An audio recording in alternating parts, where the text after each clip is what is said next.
Hi friends, welcome to Telugu Education Tips YouTube channel. Friends, ఇవాల్టి వీడియోలో నేను మీతో డిస్కస్ అవుతున్న టాపిక్ ఏంటంటే ఏపీ icet 2021 రిలేటెడ్గా ఏదైతే కౌన్సిలింగ్ ఇవాల్టి నుంచి స్టార్ట్ అవబోతుంది కదా, మరి ఆన్లైన్లో కౌన్సిలింగ్ అనేది ఎలా చేయాలి, స్టెప్ బై స్టెప్ ప్రాసెస్ అనేది క్లియర్గా ఇవాల్టి వీడియోలో నేను మీకు అయితే ఎక్స్ప్లెయిన్ అయితే చేయబోతున్నా. ఈ వీడియో కనుక పూర్తిగా చూసినట్టయితే అసలు మీకు కౌన్సిలింగ్లో ఎటువంటి డౌట్ అనేది రాదు. ఈజీగా మీరు అనేది మీ యొక్క ఆన్లైన్ కౌన్సిలింగ్ ఎవరి హెల్ప్ లేకోకుండా మీరే ఓన్గా అయినా సిస్టంలో అయినా ల్యాప్టాప్లో అయినా కంప్లీట్ అనేది చేసుకోవచ్చు. అంత క్లియర్గా నేను ఎక్స్ప్లెయిన్ అయితే చేయబోతున్నా. ఈచ్ అండ్ ఎవ్రీ స్టెప్ గురించి కూడా నేనైతే క్లియర్గా వీడియోలో చెప్పబోతున్నా. కాబట్టి ఎవరైతే icet కౌన్సిలింగ్ అటెంప్ట్ చేయాలనుకుంటున్నారో డెఫినెట్గా ఈ వీడియో చూడడానికి అయితే ట్రై చేయండి. దాంతోపాటు వీడియోని ఒక చిన్న లైక్ చేస్తూ కూడా సపోర్ట్ ఇవ్వడానికి ట్రై చేయండి. ఇక టాపిక్ అయితే స్టార్ట్ చేసే ముందు ఉన్న చిన్న రిక్వెస్ట్ ఏంటంటే ఇప్పటివరకు మన తెలుగు ఎడ్యుకేషన్ టిప్స్ యూట్యూబ్ ఛానల్ని మీరు ఎవరైనా సబ్స్క్రైబ్ చేయకుండా చూస్తున్నట్టే మీకు యూస్ఫుల్ అయ్యే ఇలాంటి వీడియోస్ కోసం అయితే సబ్స్క్రైబ్ చేసుకోండి. ఫ్రెండ్స్, ఇక టాపిక్లోకి వచ్చేసినట్టయితే ముందుగా icet కౌన్సిలింగ్ సంబంధించి కొన్ని డేట్స్ అయితే చేంజ్ అయ్యాయన్నమాట. ఆ డేట్స్ కొంచెం గమనించాల్సిన ఇంపార్టెన్స్ అందరికీ ఉందన్నమాట. ఆ డేట్స్ ఏంటంటే మనకు యాజువల్గా సర్టిఫికేట్ వెరిఫికేషన్, రిజిస్ట్రేషన్ ఇవన్నీ కూడా మనకు 4th డిసెంబర్ నుంచి 8th డిసెంబర్ వరకు ఇది కామన్గానే ఉంది. కానీ వెబ్ ఆప్షన్స్ ఏదైతే ఉందో మనకు 4th కౌన్సిలింగ్ అయిపోతానే, అంటే 4th రిజిస్ట్రేషన్ అయ్యి సర్టిఫికేట్ వెరిఫికేషన్ అయిపోతానే వెంటనే మనకు వెబ్ ఆప్షన్స్ ఇవ్వచ్చు అని మనకు ముందు అయితే డేట్స్ వచ్చాయి. బట్ అదైతే కాదనమాట. కేవలం 7th నుంచి 9th అంటే 7, 8, 9 ఈ 3 డేస్లో మాత్రమే మీరు వెబ్ ఆప్షన్స్ అనేది ఇవ్వాల్సి ఉంటుంది. ఇన్ కేస్ 9th వరకు వెబ్ ఆప్షన్స్ ఇచ్చిన తర్వాత అయినప్పటికీ మీరు చేంజ్ చేసుకోవాలనుకుంటే మనకు 10th మీరు అనేది చేంజ్ అనేది చేసుకోవచ్చు అనమాట. ఆ తర్వాత సీట్స్ అలాట్మెంట్ 13th ఉంటుంది. ఆ తర్వాత సెల్ఫ్ రిపోర్టింగ్, దాంతోపాటు కాలేజీలో జాయినింగ్ రిపోర్ట్ సబ్మిట్ చేయాల్సింది 14th నుంచి 16th వరకు ఈ 3 డేస్ టైం అయితే ఇస్తున్నారు. ఈ డేట్స్ అనేవి కొంచెం క్లియర్గా గమనించాల్సిన అవసరం అయితే ఉంటుంది, ఎందుకంటే కొంచెం చేంజ్ అయినాయి కాబట్టి. ఆ తర్వాత కౌన్సిలింగ్ ప్రాసెస్ అనేది ఎలా ఉంటుంది అన్న దాని గురించి క్లియర్గా అయితే చూద్దాం. ఫ్రెండ్స్, డిస్క్రిప్షన్లో మీకు ఒక లింక్ అయితే ఉంటుంది. అది మెయిన్గా ఏపీ icetకి సంబంధించి కౌన్సిలింగ్ లింక్ అనమాట. ఆ లింక్ ఓపెన్ చేయగానే మనకు క్లియర్గా ఇప్పుడు నేను ఏదైతే చూపిస్తున్నానో అదే మీకు ఓపెన్ అవ్వడం జరుగుతుంది. సేమ్ ఇక్కడ మీరు ఏదైతే స్క్రీన్ పైన చూస్తున్నారో ఇదే మీకు ఓపెన్ అవ్వడం జరుగుతుంది. ఆ లింక్ మీద మీరు క్లిక్ చేసినట్టయితే ఇలా ఓపెన్ అవుతుంది కదా. ఇలా ఓపెన్ అయిన తర్వాత మనకు డెస్క్టాప్ సైట్లో పెట్టుకోండి. ఎవరైతే మొబైల్లో చేస్తుంటారో డెఫినెట్గా డెస్క్టాప్ సైట్లో పెట్టుకోండి. ఆ తర్వాత సిస్టమ్ పీసీలో చేసే వాళ్ళకి ఇలానే వస్తుంది. ఇక్కడ icet అని చెప్పి మనకు బ్లింక్ అవుతూ ఉంటుంది అనమాట. జస్ట్ మీరు దాని మీద క్లిక్ చేయాలి. అలా క్లిక్ చేసిన వెంటనే మనకి ఇలా ఆప్షన్స్ అనేవి రావడం జరుగుతాయి. ఇక్కడ మెయిన్గా మనం గమనించినట్టయితే మనకు ఇక్కడ ఈ ఫామ్స్లో ఏమేమి ఉంటాయంటే మనకు క్యాండిడేట్ రిజిస్ట్రేషన్ ఉంటుంది, నో యువర్ పేమెంట్ స్టేటస్ ఉంటుంది, ప్రింట్ అప్లికేషన్ ఉంటుంది. ఈ 3 మాత్రమే ఫస్ట్ కనబడిస్తాయి. ఆ తర్వాత కౌన్సిలింగ్ అయిపోయిన తర్వాత మనకు ఈ యొక్క రీఅప్లోడ్ డాక్యుమెంట్స్ ఏదైతే ఉందో అది మీకు విజిబుల్ అవుతుంది. ఆ తర్వాత ఎప్పుడైతే వెబ్ ఆప్షన్ 7th అంటున్నాం కదా, ఆ 7th వెబ్ ఆప్షన్స్ అనేది మనకు విజిబుల్ అనేది అవుతుంది అనమాట. మెయిన్గా ఇలా ఓపెన్ చేయగానే మనకి ఇలా ఓపెన్ అవుతుంది. ఇక్కడ క్యాండిడేట్ రిజిస్ట్రేషన్ అని ఉంది కదా, దాని మీద మీరైతే క్లిక్ చేయాల్సి ఉంటుంది. దాని మీద మీరు క్లిక్ చేసిన తర్వాత మీ యొక్క ఏదైతే icet hall ticket number, date of birth enter చేసి సబ్మిట్ అన్న బటన్ మీద మీరైతే క్లిక్ చేయాల్సి ఉంటుంది. గుర్తుపెట్టుకోండి, సబ్మిట్ అన్న బటన్ మీద క్లిక్ చేసినట్టయితే మీవి ఏవైతే డీటెయిల్స్ ఉన్నాయో ఈ డీటెయిల్స్ అన్ని విజిబుల్ అవుతాయి. ఇక్కడే కొన్ని ఇంపార్టెంట్ పాయింట్స్ ఉన్నాయి, కేర్ఫుల్గా వినడానికైతే ట్రై చేయండి. ఇలా మీ డీటెయిల్స్ ఓపెన్ అయినప్పుడు ఈ యొక్క మీ డీటెయిల్స్లో మీ పర్సనల్ డీటెయిల్స్ కాకోకుండా రిమైనింగ్ డీటెయిల్స్ ఎడిట్ చేయడానికి పాసిబిలిటీ ఉంటుంది. అంటే ఫర్ ఎగ్జాంపుల్ మీరు ఇక్కడ చూడండి, మీ యొక్క నేమ్ కావచ్చు, మీ యొక్క డేట్ ఆఫ్ బర్త్, మీ యొక్క ఆధార్ నెంబర్ ఇవన్నీ కూడా మనకు కొంచెం డార్క్ గ్రే కలర్లో కనబడిస్తున్నాయి కదా, అంటే ఇవి డిజేబుల్లో ఉన్నాయి, అంటే మీరు ఎడిట్ చేయడానికి పాసిబిలిటీ కాదు. ఆ తర్వాత కొంచెం స్క్రోల్ చేసినట్టయితే మనకి ఇక్కడ చూడొచ్చు ఈమెయిల్ ఐడి కావచ్చు, ఆ తర్వాత మైనారిటీ కావచ్చు, ఆ తర్వాత మైనారిటీ టైప్ కావచ్చు, ఆ తర్వాత చూస్ ఫైల్ కావచ్చు, ఆ తర్వాత ఫీజు నెంబర్మెంట్ది, ఆ తర్వాత మనకు ఇన్కమ్ సర్టిఫికేట్ మీ సేవలో తీసుకున్నారా, ఆ యొక్క ఫోటో, ఇవన్నీ కూడా మనకు కొంచెం లైట్ కలర్లోనే ఉన్నాయి. అంటే ఇవేంటి ఎనేబుల్లో ఉన్నాయి. ఇవి మాత్రమే మీరు ఎడిట్ చేసుకోవడానికి పాసిబిలిటీ అవుతుంది అనమాట. అంటే ఇక్కడ మీరు ఏం చేయాలంటే మీ యొక్క ఫీజు నెంబర్మెంట్ ఎస్ ఉన్నట్టయితే SST వాళ్ళు ఎస్ సెలెక్ట్ చేసుకొని, మీ సేవకు సంబంధించి క్యాష్ ఉన్నట్టయితే అవన్నీ కూడా మీరు సెలెక్ట్ చేసుకొని ఆ సర్టిఫికేట్స్ అన్నవి అప్లోడ్ అనేది చేయాల్సి ఉంటుంది అనమాట. అలా అప్లోడ్ చేసిన తర్వాత ఇంకా కిందన్నీ ఉన్నాయి చూడండి, మనకు ఫిజికల్లీ ఛాలెంజ్ ఇవన్నీ నోనే ఉంటాయి అందరికీ, అంటే అవి డిజేబుల్లో ఉంటాయి అనమాట. అలా కొంచెం కిందికి స్క్రోల్ చేయగానే మీ యొక్క హాల్ టికెట్ నెంబర్, మీ యొక్క పర్సెంటేజ్, దాంతోపాటు మీకు ఏదైతే డిగ్రీకి సంబంధించి డిగ్రీ కానీ బీటెక్ కానీ ప్రొవిజనల్ ఉంటుంది కదా మార్క్స్ కార్డు, అది మీరు ఎంటర్ అనేది అది మీరు అప్లోడ్ అనేది చేయాల్సి ఉంటుంది అనమాట. ఇవన్నీ కూడా మీరు అనేది చేయాల్సి ఉంటుంది. ఇవన్నీ ఎందుకంటే ఇవన్నీ డిజేబుల్లో కాదు ఎనేబుల్లోనే ఉంటాయి. ఇవన్నీ చేయాల్సి ఉంటుంది. కానీ ఇక్కడ ఏవైతే డీటెయిల్స్ కనబడిస్తున్నాయి ఇవన్నీ మార్చడానికి మార్చడానికి అయితే పాజిబిలిటీ ఉండదు. ఆ తర్వాత కింద కనబడిచ్చేవి కూడా మీరు మార్చడానికి అనేది పాజిబిలిటీ ఉండదు.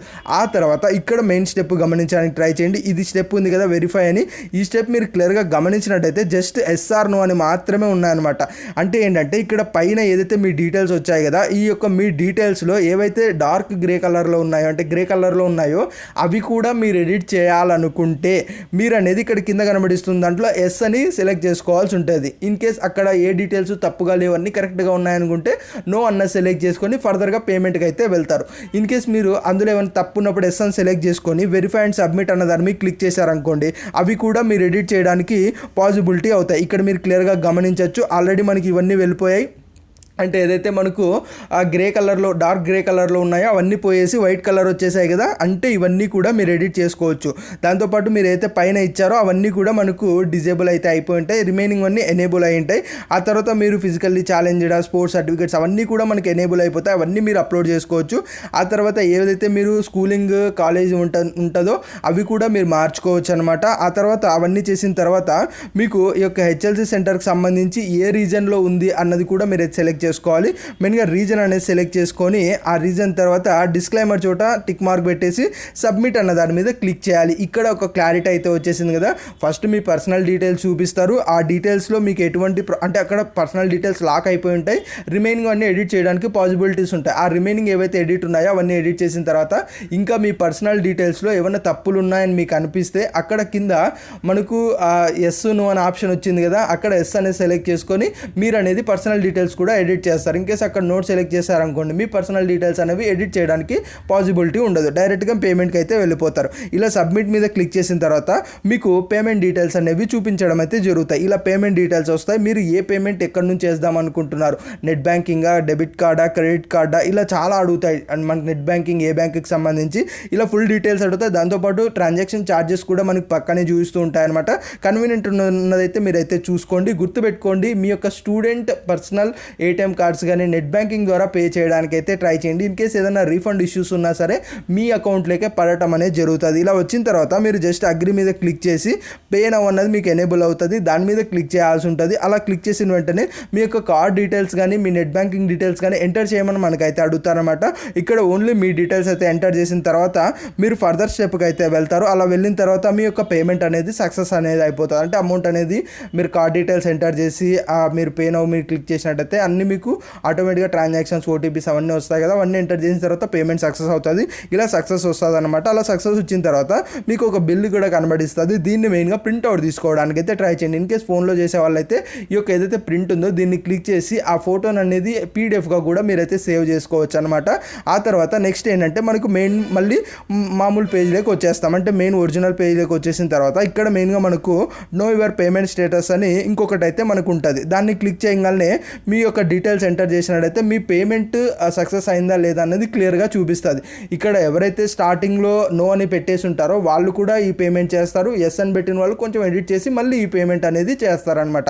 ఇలా పేమెంట్ అయిపోయిన తర్వాత నెక్స్ట్ స్టెప్ మీరు చేయాల్సింది ఏంటంటే 7th ఏదైతే ఉంటుంది కదా, December 7th అప్పుడు మీరు మళ్ళీ వెబ్సైట్ ఓపెన్ చేసి వెబ్ ఆప్షన్స్ అనేది చేయాల్సి ఉంటుంది. అంతకంటే ముందుగా మీరు ఏదైతే ఇందాక ఫస్ట్ నుంచి అప్లికేషన్ అంతా ఫిల్ చేశారు కదా, ఈ అప్లికేషన్ అంతా మీరు ప్రింట్అవుట్ అనేది తీసుకోవాలి. ఇక్కడ మీరు ఈ పేజ్ గమనించినట్టయితే ప్రింట్ యువర్ అప్లికేషన్ ఫామ్ అని ఉంది కదా, దాని మీద క్లిక్ చేయగానే మీ యొక్క hall ticket number, date of birth అడుగుతుంది. అది ఎంటర్ చేయగానే మీ యొక్క పర్సనల్ డీటెయిల్స్తో ఉన్న ఒక అప్లికేషన్ అనేది మీకు రావడం జరుగుతుంది.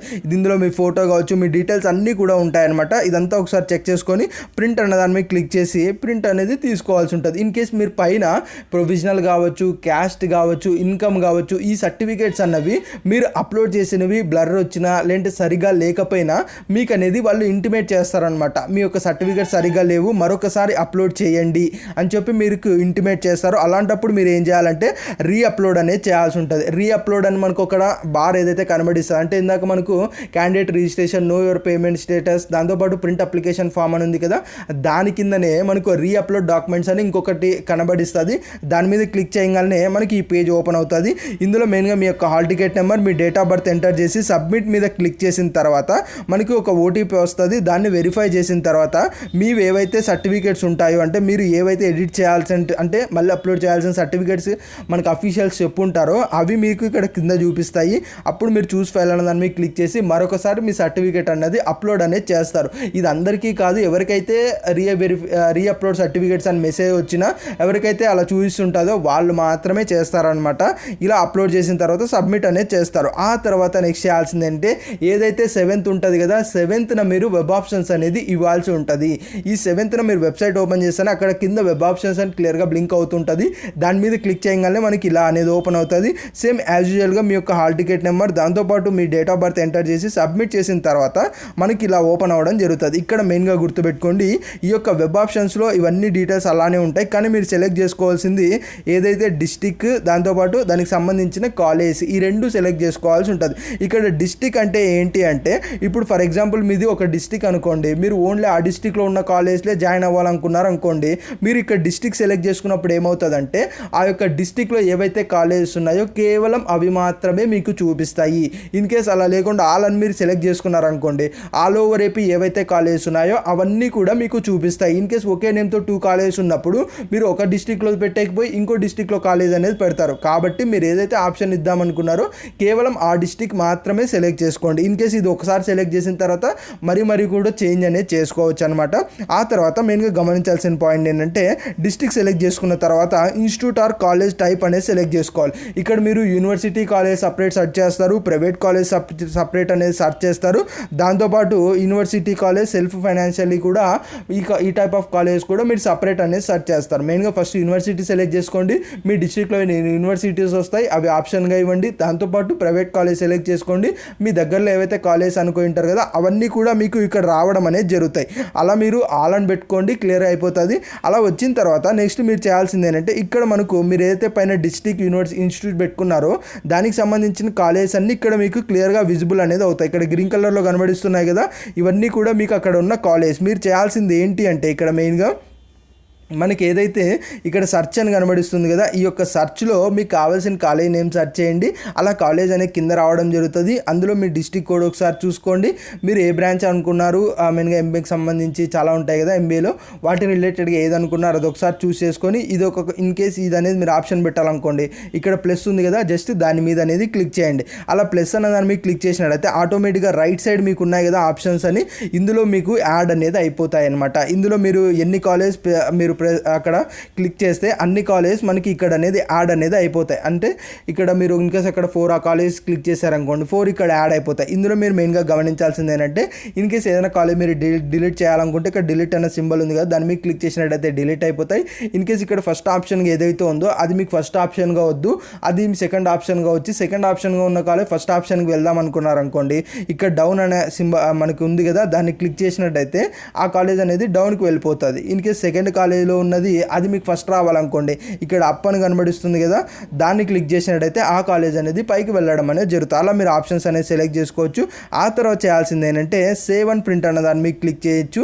సేవ్ అండ్ ప్రింట్ అన్న సేవ్ అన్న దాని మీద రెండింటి మీద క్లిక్ చేయొచ్చు. ఫస్ట్ సేవ్ చేసి ఆ తర్వాత సేవ్ అండ్ ప్రింట్ అన్న దాన్ని మీకు క్లిక్ చేసిన తర్వాత మీరు ఇచ్చిన వెబ్ ఆప్షన్స్ అన్ని మీకు ఇక్కడ క్లియర్గా విజిబుల్ అనేది అవుతాయి. ఇలా విజిబుల్ అయిన తర్వాత మీరు దీన్ని ప్రింట్అవుట్ తీసుకుంటారు. ప్రింట్ తీసుకున్న తర్వాత ఈ యొక్క కంప్లీట్ ప్రాసెస్కి మీకు రైట్ సైడ్లో లాగౌట్ అని కనబడిస్తుంది. ఆ యొక్క లాగౌట్ దాన్ని మీకు క్లిక్ చేసినట్టయితే మీ అకౌంట్ అనేది లాగౌట్ అయిపోతుంది.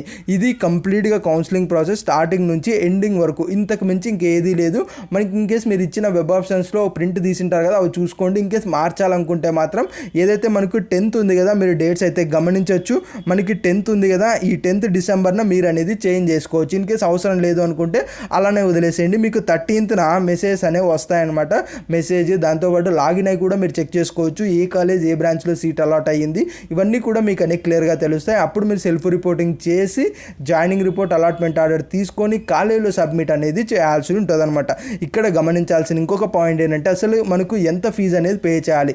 ఏ దానికంటే మనకు ప్రాసెసింగ్ ఫీజు ఉంటుంది కదా కౌన్సిలింగ్కి, దానికి ఎంత ఫీజు పే చేయాలంటే ఎస్సీ ఎస్టీ వాళ్ళకి 600 రూపీస్, ఎవరైతే ఓసీబీసీ ఉన్నారో వాళ్ళకి అనేది 1200 రూపీస్ అనేది పే చేయాలి.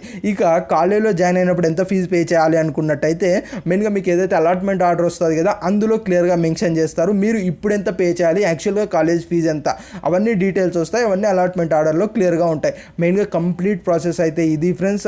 మ్యాక్సిమం ప్రతి ఒక్కరికి ఈ ప్రాసెస్ అనేది అర్థమైంది అనుకుంటున్నా. ఎవరైతే కంప్లీట్ వీడియో చూసుంటారో డెఫినెట్గా వాళ్ళకి అర్థమయ్యే ఉంటుంది. వీడియోని ఒక చిన్న లైక్ చేస్తూ సపోర్ట్ ఇవ్వండి. ఇది ఫ్రెండ్స్ మెయిన్గా వీడియోలో తెలుసుకున్నది. వీడియో నచ్చినట్లయితే లైక్ చేయండి. మరి ముఖ్యంగా మన తెలుగు ఎడ్యుకేషన్ టిప్స్ యూట్యూబ్ ఛానల్ని మీరు ఎవరైనా సబ్స్క్రైబ్ చేయకుండా చూస్తున్నట్టయితే మీకు యూస్ఫుల్ అయ్యే ఇలాంటి వీడియోస్ కోసం అయితే సబ్స్క్రైబ్ చేసుకోండి.